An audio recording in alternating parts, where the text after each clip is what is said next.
Jeg tænker, at det at flyve kunne være en metafor for, at man er rigtig glad, eller man er lykkelig sådan i sine omgivelser og i sin hverdag, sådan ens humør.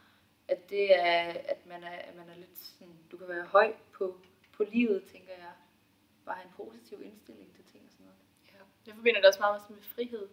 Altså, det er sådan, altså når du flyver højt, så er det sådan, altså så er det nok positivt. Altså jeg forbinder noget højt sådan med det, at man sådan er lykkelig og man er fri.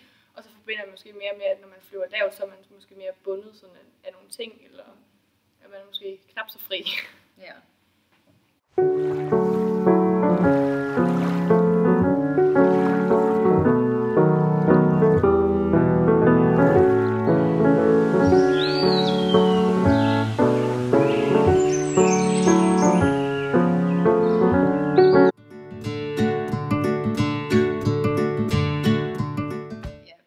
Jeg tænker, at jeg flyver på den måde, at jeg kan rigtig godt lide at være kreativ. Og når jeg ligesom sådan er i sådan det her univers, så kan man ligesom sige, at jeg lever lidt i en anden verden. At for eksempel når man tegner, så kan man sidde og tænke på nogle helt andre ting, som egentlig måske sådan lidt filosofiske tanker måske. Ligesom komme væk fra sådan hverdagens problemer og folks meninger og sådan noget, at du egentlig bare har lov til at tænke de tanker, du har lyst til at være den du er.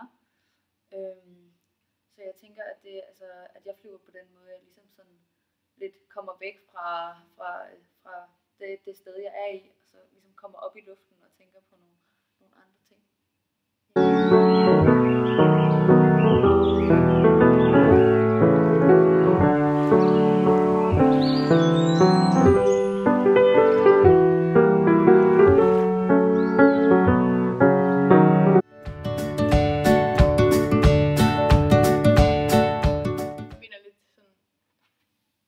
Højt, eller hvor højt jeg flyver, det forbinder jeg sådan med, hvor jeg er henne i livet, hvor jeg er henne sådan, også som sted, fordi jeg ved, at når jeg er i skolen for eksempel, så føler jeg måske, at jeg flyver meget højt, fordi at mit engagement ligesom skal være højt, og man skal være koncentreret osv.